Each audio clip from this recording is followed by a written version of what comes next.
Okay, so today topic 6 is going to be about equations with variables on both sides. So we're going to have maybe an x on the left-hand side of the equal sign and the right side. But there could also be a few other things, and we'll see that. That's the gist of it today. So the whole purpose of this is we got to get it to like we had the equations before, where all the x's were on one side, or the variable. It doesn't always have to be an x, but the variable was on one side, and then we want to still get all the number, just the plain number, just the simple constants and stuff like that, all to the other side.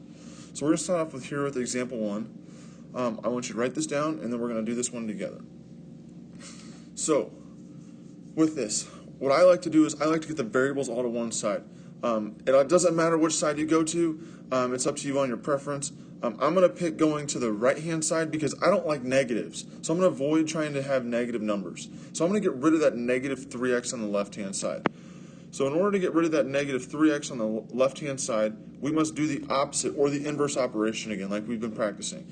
So to get rid of a negative 3x, that is a plus 3x. So and remember, if you do it to the left side, you must do it to the right side, or the other side. So I'm going to add 3x to the right side of the equation. By doing that, on the left-hand side, the negative 3x and the plus 3x cancel out, and that's a zero pair. That's perfect. That's what we wanted. So that's going to leave us with just a 16 on the left-hand side. And then it's going to equal 7x plus 3x. Those can combine together. Those are like terms. So that's going to be 10x. And then you're going to have just that plus 56. Nothing happens to that 56 there. Now it's just like the two-step equations we did the other day. You must get the variable by itself. So we need to get rid of our constant first. Not the number attached to the variable, the constant, something that's being added or subtracted from that variable.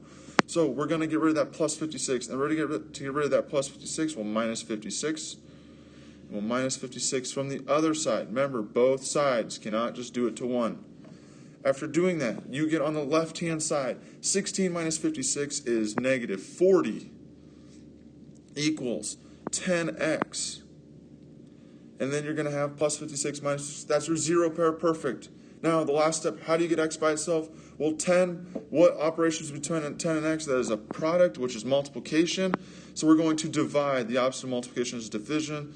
So we're going to divide by 10 on both sides, which makes x equal to negative 40 divided by 10 is a negative 4. And that would be the answer. Now, don't forget, you must check this answer on a test, quiz, or anything like that. I'm not going to check it right now to save time, but you can check this by yourself. Put negative 4 back in for x, and both sides should be equal to each other. So let's go to the next problem here. I've got one here. I want you to pause this video, try it by yourself, and then check it to my answer when you're finished, or you get stuck, you can check for help. Okay, picking back up. So we're going to do this one. The first step is get all the variables to one side. So I'm going to move the 9x over because it's a smaller number than 18x. They're both positive. I'm going to move the smaller one. So I'm going to get rid of the 9x the positive 9x by minusing 9x from the left side. And if I do it to the left side, I must do it to the right side. So I'm going to do it to my right side there. That leaves me with, on the left-hand side, a positive 2. So just 2 equals 18x minus 9x is 9x. And then I have a minus 16 left over. We got it just where we were the other day. Now we need to get rid of the things that are not attached to our variable right now. That is the minus 16. To get rid of a minus 16, you must plus 16. If you do it to one side, do it to the other side. That leaves us with, on the right-hand side, we have a 9x, and we have our zero pair that cancels out. On the left-hand side, 2 plus 16, that's 18. Easy money right there. Now, get the x by itself. How do you do that? Well, it's going to be the division again. So we're going to divide by 9 on this one because it's 9 times x. So you must divide by 9 on both sides. That leaves us with x equals 18 divided by 9 is 2. So x equals 2. You can flip-flop that in the end if you want to say x equals 2 instead of 2 equals x. They're the same thing. I don't care. But they're all the same. Don't forget, though, check that answer. Now, with this, you can solve this other ways. This is just one way. But your answer should always be the same. Okay, let's go on to example number 3. This one's got a few more things involved here. So we'll have to pay attention to that. I see right away on the far left-hand side there's an x squared. We haven't done anything with that. Let's see if there is an x squared on the other side of the equal sign. So I'm going to draw my line straight down. So I have that. And I see right after the equal sign, there's another x squared. Let's get them all to one side and let's see if they go away.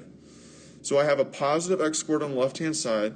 So to get rid of positive x squared, I'm going to minus x squared from the left-hand side. If I do it from the left-hand side, I must do it to the right-hand side. So after I do that, on the left-hand side, I'm left with a minus 26 and a positive 4x. On the right-hand side, x squared minus x squared. That's a zero pair as well. That is awesome. All of our x squareds now are completely gone. We don't have to worry about it at all.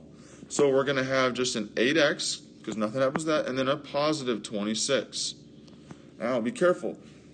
There's a common mistake here. Some people just say, oh, there's 26s on both sides. They're just going to cancel out. No, we got to make sure we try our steps here. So let's go with this. I'm going to move the one on the right, on the left-hand side, because I don't like negatives. I'm going to get rid of my negative again. So to get rid of a negative 26, I'm going to add 26. And if I do it to one side, do it to the other side again. You're going to keep hearing me say that, but you're going to keep doing that. On the left-hand side, negative 26 and a positive 26. That's a zero pair. Perfect. That cancels each other out. So we're left with just a 4x. On the right-hand side, nothing happens to our 8x. Now, it's a positive 26 plus 26. Those do not cancel each other out. Be very careful with that. That actually makes a positive 52. That's a positive 52, not 0.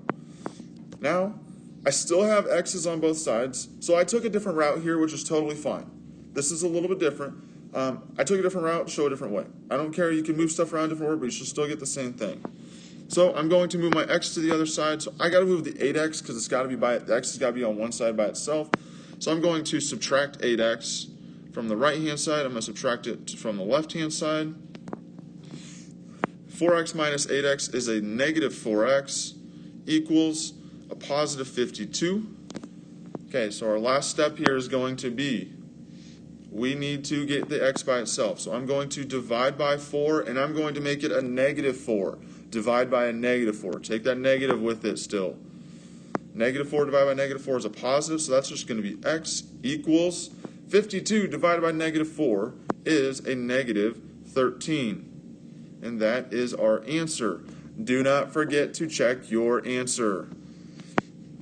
Okay, going on to the last problem here. We want you to try this one at home. If you get stuck, just do your best. Otherwise, we want to try this. So this is what we're going to start with in class. So we want to see how far you can get or see if you can complete it.